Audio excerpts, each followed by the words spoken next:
Okay, it took me a while, but I think we finally got it back where it needs to be. Thank goodness. And we are doing this without the webcam because of the request of Mr. 1QW. So that's how we're doing it. So we're going to start the game off People are this flying. Oh, yeah. Flying solo. Put your flaps up and type in your name. To pick up pencil. Okay, this is from one of our writers. Oh yeah, you want a 7-question game, tournament length, or full 21? Full 21, baby. Thank you. 30 seconds. Your buzzer is the letter B. That's B as in buttock. One singular blockbuster. buttock. Okay, keep them doggies rolling now. 20 seconds. We didn't do it that way when Helen... Hey, we got 20. Listen, this couldn't be any simpler. Question comes on the screen, you think you know the answer, you buzz in. You pick one of the choices on the screen. You got it? 10 seconds. Good luck. People, this is for real this time. Let's lose the desktop. Okay, go to black. 4, Injury-free day today, huh? It's the health food store boy doll. Hopeful. Brick stock sold separately.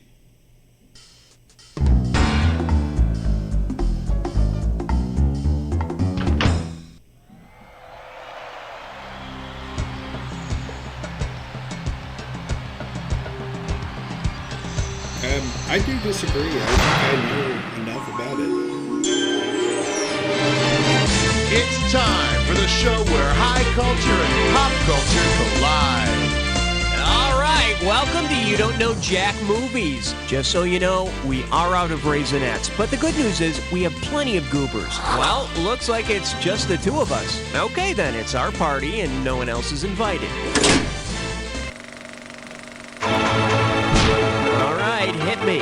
Let's do She Never Rewinds Either. For the enjoyment of everyone during question 1, please, no unnecessary talking. Shh. This category's known as She Never Rewinds Either. And we're talking 2,000 for this, baby. Okay, get ready to buzz in and type when you know the answer. Oh no, you're in line behind 80 Annie from Oklahoma at the video store again. 80 Annie is trying to rent a James Bond movie, but she can't tell the clerk which one she wants. Considering her famous song from Oklahoma, what movie must she be renting?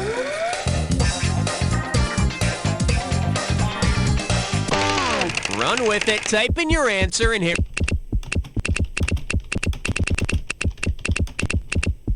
Stop picking at it. All you had to do is type this. 80 Annie is just a girl who can't say no. And I hate to break this to you since you're behind her in line, but she's also the girl who can't pay by any method but check. Well, that's unfortunate. Category, please. Fiddling around while the tower burns. Cut the red wire! Watch out, it's gonna blow! That was close. Too close. All right, here's the deal. Fiddling around while the tower burns. This one's worth $1,000. You know, Nero fiddled as Rome burned. Why didn't he get a bucket of water is my question. Because he supplied original music for the movie The Towering Inferno, which composer's music might have been playing in the elevators as the tower burned? Marvin Hamlish, John Williams, Irwin Allen, or Burt Bacharach? I believe it was Irwin Allen. Nope, Irwin Allen's the guy who produced all those films about fires and floods and earthquakes. Talk about a god complex. The correct answer is... John Williams provided the score for the disaster movie The Towering Inferno. He also did the music for Earthquake and the Poseidon Adventure, so the next time you hear any of his music, run for your life! I need a category. Severing those family ties.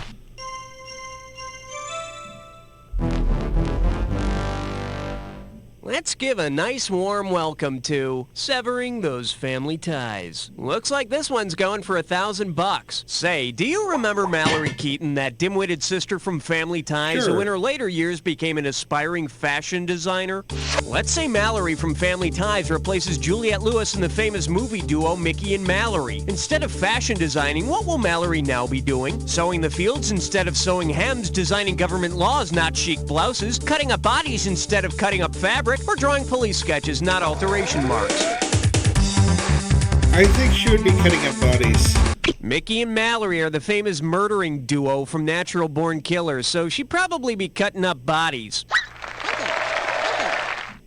And I have a feeling that in this movie, Mallory wouldn't let her brother live. Mallory, no!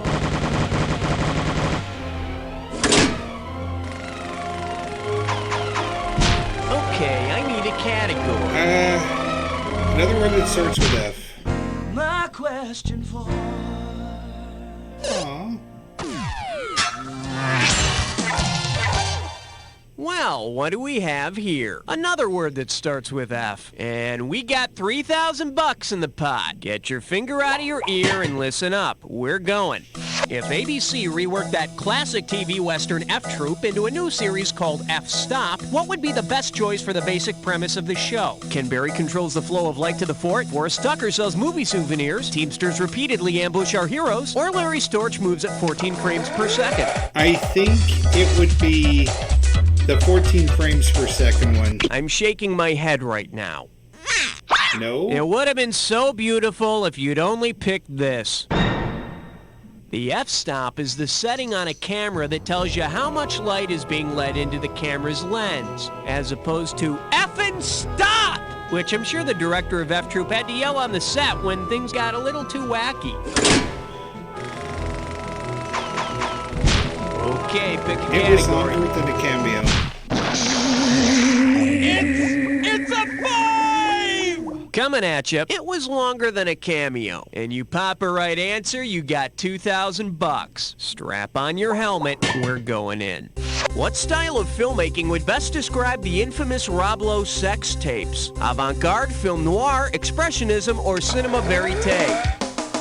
I'm thinking it was cinema verite. Cinema verite, or cinema truth, is a style of filmmaking that presents films in a candid, realistic manner.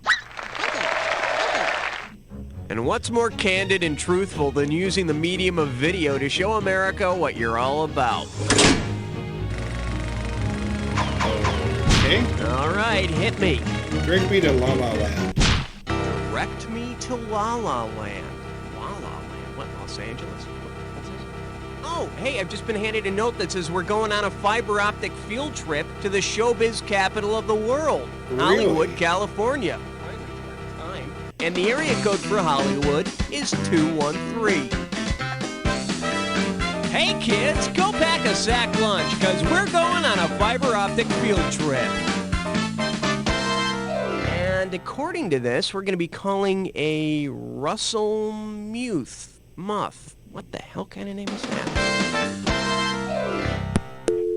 Well, anyway, this guy works with all the big directors. Okay, it's ringing. Hello? Yeah, hi, I'm trying to reach a Russell Muth? Hey, it's Muth, and you got him. Sorry, Mr. Muth. I was given your name because I understand you're very big with a lot of Hollywood directors, and I was hoping... I wouldn't say I'm pretty big with directors. Who's calling? Oh, sorry. My name's Cookie, and I'm the host of a movie trivia game put out by YouDon'tKnowJack. Anyway, Mr. Muth, I was given your name because you're a mover and shaker in Hollywood, and... Yeah. Yeah, we were hoping you'd come up with a trivia question for our game. I mean, I heard you're a big deal out there, right? I'm a big loser. Oh, come on, man. I was told you were associated with movie directors. Yeah, I'm associated with some directors, but I'm not big with the directors, Cook. Well, what exactly do you do? I do whatever they ask me to. I'm a PA for a production company. PA? You mean like a production assistant? Oh, man, that's like the lowest rung on the ladder, isn't it? Oh, God, I'm just a butt boy. Butt boy?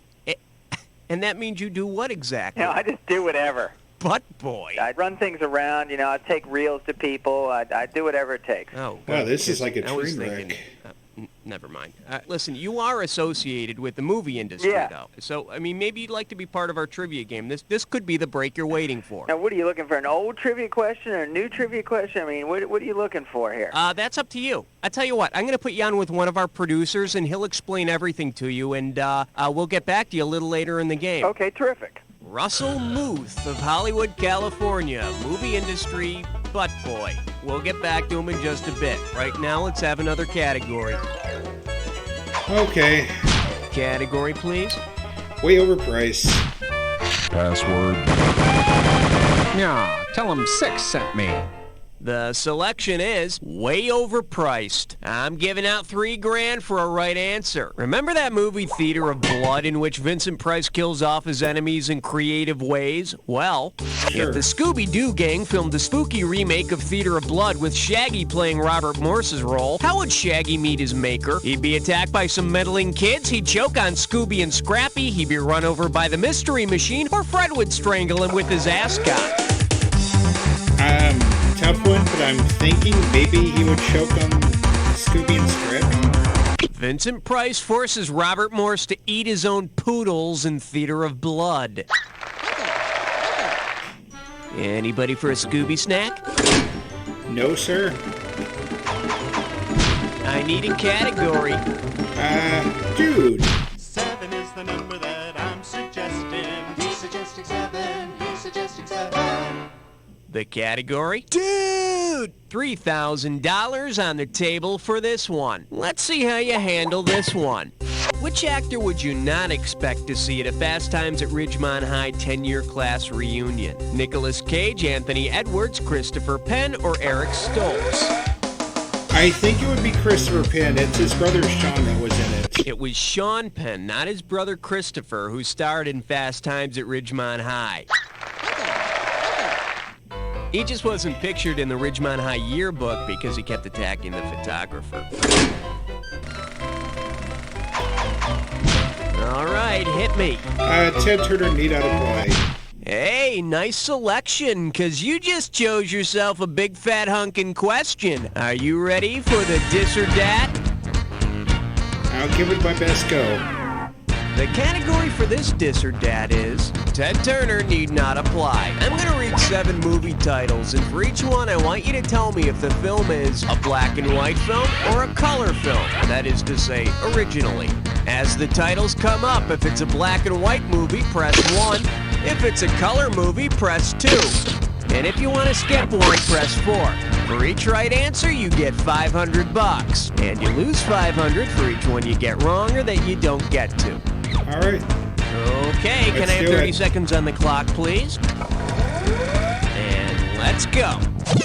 The color of money, is it in black and white or color? Red River. Red River was in color.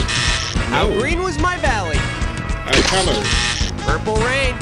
Definitely in color. The moon is blue. Black and white. Pink flamingos. Color. Last one. She wore a yellow ribbon. It was in color.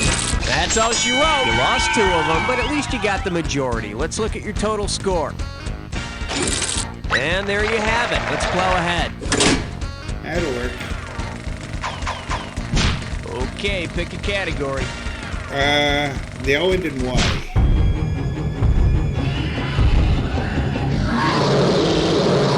For your enjoyment, they all end in Y? This one can net you $1,000. All right, let's pretend this.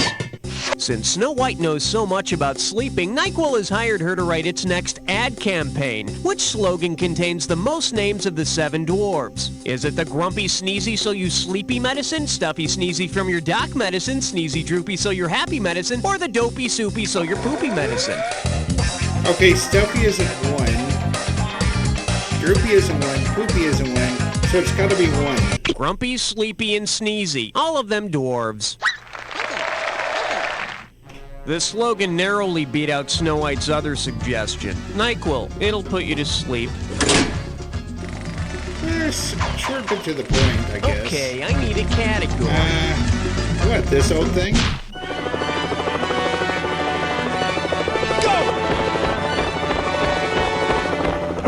I proudly present, what, this old thing? 2 G's if you get this one right. Now listen up, okay? In 1895, Auguste Lumière, the inventor of modern cinematography, made a bold prediction as to the worth of his invention.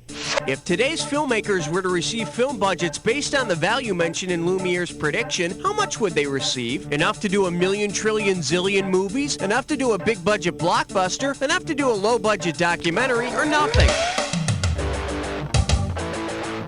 I think he's going to say nothing. In 1895, Lumiere predicted that cinematography would not have any commercial value. Of course, that was BS, before Spielberg. Okay, that's round one. Take a breath, cause it's time for round two. Every question in round two is worth twice as much, so we got some serious cash at stake here. Let's get to it. Oh, okay. Okay, we're round back two with this with guy. Russell Muth, Hollywood production assistant, butt boy, and future motion picture director. You still with us, Russell? Yes, I am, Cookie. And you have a question for us. Yes, I do. Action! Let's go.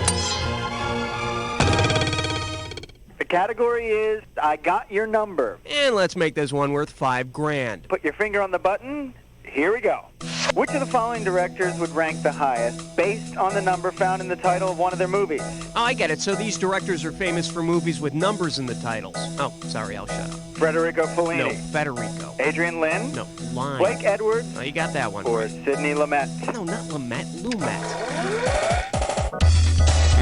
I'm gonna guess maybe it's Blake Edwards. It's yours if you want it. What about Blake Edwards, Russell? No. Blake Edwards directed 10 with Bo Derek. Not a bad movie, though. Oh, Russell, they're pathetic. That is shameful. You should have picked Sidney Lumet. Lumet? Sidney Lumet directed 12 Angry Men, so don't blame me, because I had nothing to do with it. Great job, Russell. I mean, sure, you did butcher the names of every director in Hollywood, but you pulled it off. Thank you very much, Cookie. Hey, no problem. And you know something? I think your PA days are numbered. You're headed for the big time, my friend. Oh, well, I appreciate that. And look for me on the big screen soon. Bye. Russell Muth, motion picture production assistant from Hollywood, California. Now let's have another category. Okay. All right, hit me. Doctor, give me the news. I got a bad case of loving you. Say hello to Doctor, give me the news. You give me a right answer, I give you a quick 4,000. Ready? Then check out this doctor's report. Patient arrived shoeless in undershirt with bullet wound, broken glass in left foot, Christmas packing tape on his back. Which movie's action hero is the patient? Lethal Weapon 2, Die Hard, Time Cop, or Stop or My Mom Will Shoot? Yippee-ki-yay. In Die Hard, Bruce Willis wears an undershirt, is shot in the arm, and tromps barefoot on shards of broken glass. Sure, you can foil terrorists and destroy buildings, but do you have medical insurance? I need a category. The charm of breakfast cereal. 13. Here we have the charm of breakfast cereal. 6,000 big ones for a right answer. Whoa, must be tough. Fire up those frontal lobes. Here's the question. Suppose you want to eat some Lucky Charms, but accidentally pour yourself a bowl of the discreet Lucky Charms of the bourgeoisie instead. What will probably happen? Your breakfast will lead a bloody revolution, your breakfast will become a fashion model, your breakfast will be constantly interrupted, or you will die of food poisoning. I think it's the one with the bloody revolution. Now, if there are two things that don't mix well, it's milk and blood. Believe me, I know. How do you know? Here's what you should have picked. The Discreet Charm of the Bourgeoisie is an arty French flick about a group of yuppies whose attempts to enjoy a meal together are constantly interrupted. I think they're interrupted by an annoying little Irish punk in a green suit. You should have hit the Lucky Charms. Category, please. It takes two to file lawsuits. Hiya!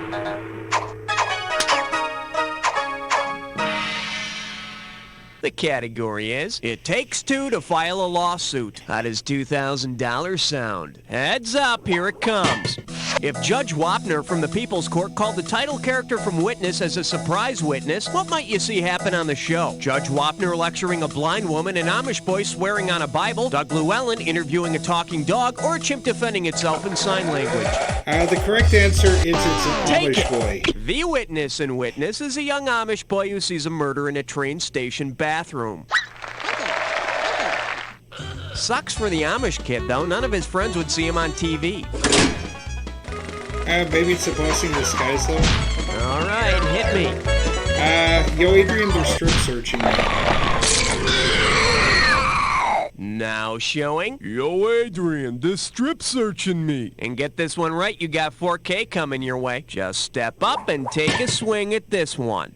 Let's say that movie boxer Rocky Balboa loses his passport after the big fight. In which of these films will this cause him the most difficulty? Rocky, Rocky 2, Rocky 3, or Rocky 4?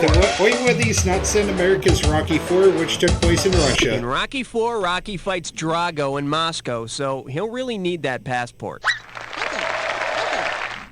How would you like to spend a Siberian winter with Paulie? That would be brutal. Okay, constantly category. Use zoo animals for sale cheap. Uh-oh, dress buttless blind boar. Gibberish time. It's time for a Tinker Leg test run. Take a look at your gibberish category. Used zoo animals for sale. Cheap. The opening value for this gibberish question is $10,000. Now, don't get nervous, but the more time you take, the less cash you get. Okay, get ready to buzz and type out your answer. Tell me, what famous movie quote does this rhyme with? Yak brand new. A theft. Now, don't let the punctuation trip you up. Yak brand new, a theft. First hint, it's from an Oliver Stone film. It's from an Oliver Stone film about Kennedy. Yak brand new, a theft. Final hint, hurry back or you'll get left. And hurry up or you'll be SOL. The single gun theory is a sham. Watch his head go. Yak, brand new a theft. Yak, brand new a theft. Yak, brand new a theft. Oh. Back and to the left. I think that's what Marilyn Monroe said. Yeah. Okay, I need a category. Gabba Gabba Hey. The following question has been rated 17. No questions under 17 permitted. Chew on this. Gabba Gabba Hey. $6,000 on the table. Better make it good. Attention, Brady fans. Remember when Jan played that practical joke and stole Greg's science project mouse named Myron? Well, suppose Jan hid Myron at Vince Lombardi High from Rock and Roll High School. What will happen to Myron when the Ramones kick into I Wanna Be Sedated? Myron will go crazy and eat a cat. Myron will try to mate with Jan. Myron will explode, or Myron will speak in tongues. I think Myron would explode. In Rock and Roll High School, the music of the Ramones is found to cause mice to explode. Jan, unfortunately, will be fine. Yeah, she'll have to continue dealing with the fact that I need a category. Strangers in the food courts. What do we got out there? It looks like 18, sir. Okay, give it up for Strangers in the Food Court. 4,000 big ones for a right answer here. Grease yourself up and get ready to wrestle. If the Hitchcock classic Strangers on a Train were updated and remade with a teen angst mall rat angle, in what store would the climactic scene take place? The Gap, Chess King, Dress Barn, or Merry-Go-Round?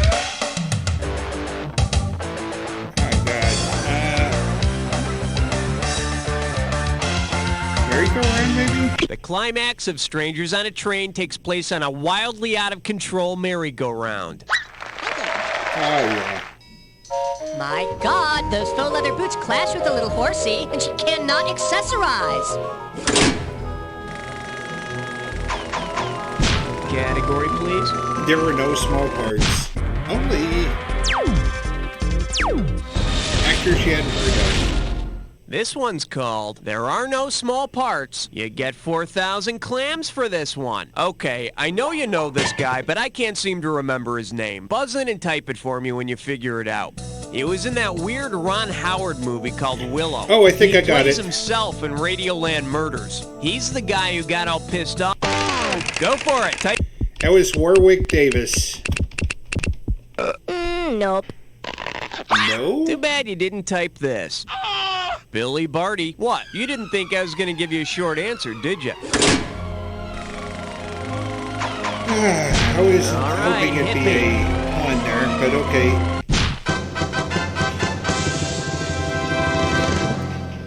Let's see what we got going. Bad God, bad! And you pocket $2,000 if you get this one. Flex those fingers, cause here it comes. If Warren Beatty's reincarnation in Heaven Can Wait got mixed up with Chevy Chase's in Oh Heavenly Dog, what would happen? Lassie would fly to the moon, Rin Tin Tin would run the country, Benji would quarterback the Rams, or Tiger would marry Mrs. Brady. I think Heaven Can Wait had to do with a guy who became a football player, so it would be... Warren Beatty is reincarnated as a quarterback for the Rams in Heaven Can Wait, and Chevy Chase is reincarnated as Benji in Oh Heavenly Dog. And Lord knows, the Rams need all the help they can get. You say this just right after they went to Super Bowl, so that was kind of bad. Okay, I need a cat. Give me multiple rows.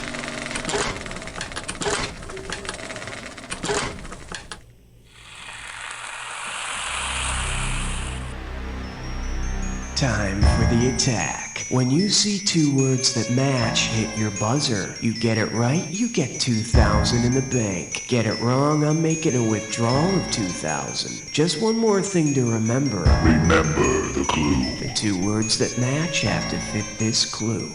Multiple rolls. You just have one roll. Let's see how you play it. Break a leg. Make sure you get it right. It's either Jerry Lewis or it's Eddie Murphy. Alright, they're going with the modern one. Oh, crap. It's Klein. Klein was the guy. That would be... God, what's his name? Jeremy Irons. That's him. Conway Jules. Maybe that was Lewis. Yeah, it was. Aaron Trapp. Lindsay Lohan, maybe? Or is it Haley Mills? That's the old school one. Okay. Raising Cain was Lithgow. Kind Hearts and Cornets was, Mr. Guinness. I thought maybe it was Peter Niven or something? Very nicely played. Let's see how you affected your final score. That's the game. Well.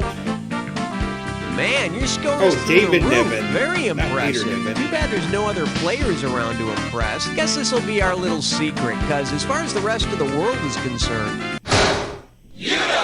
Beautiful show, everybody. Okay, let's get those commercials going. And Raoul Hun, could you ask the contestants if they want to play again? How exciting. You made the high scoreboard. How did you ever knock that empty space out? Must be very thrilling to win without any competition. If you'd like to play again by yourself, let me know.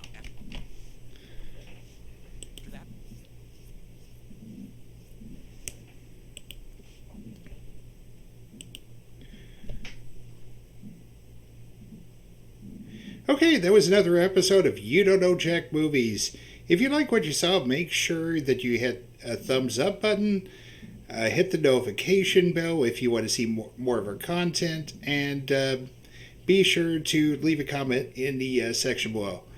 And if you don't mind, be sure to subscribe and spread the word. We'll see you next time on Tickets Please Gaming, as the arcade is now closed.